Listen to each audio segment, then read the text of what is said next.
Quiz. What is the oldest secondary world fantasy novel? And I do mean a novel, not a folktale, not an old poem, and entirely set in a different world, not a portal fantasy, not a traveler's tale.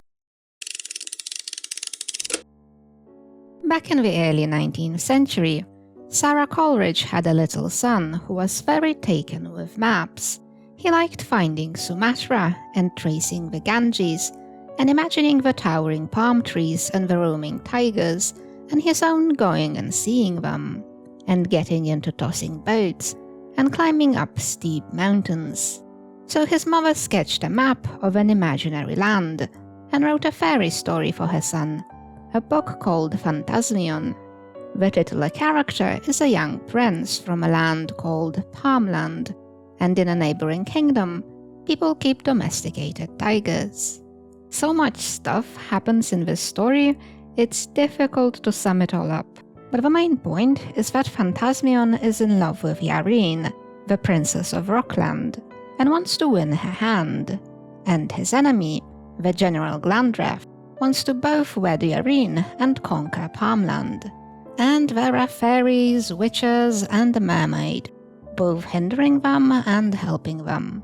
This book is too old to follow any of the fantasy tropes and conventions that got established in the late 20th century, so as you read it, you really have no idea what twists and turns are coming next.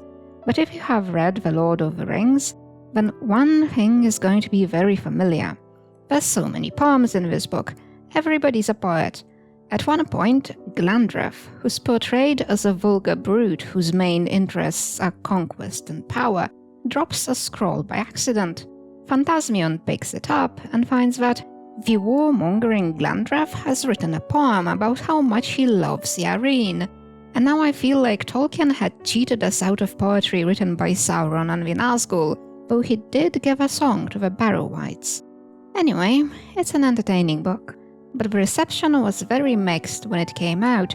Even the publisher wasn't sure what they thought of it, and only printed 250 copies. And in a letter to her friend, Sarah Coleridge wrote, "In these days, to print a fairy tale is the very way to be not read, but shoved aside with contempt." Which I find pretty funny.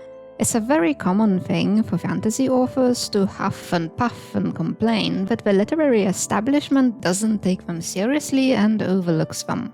And almost 200 years ago, the person who wrote the first work of high fantasy already felt that way. And unfortunately, Coleridge didn't just complain. She decided that it's not worth putting time and effort into writing a novel if it's not first-rate, and never wrote another work of fiction again, which is a shame. But in any case, you can read the one novel she did write.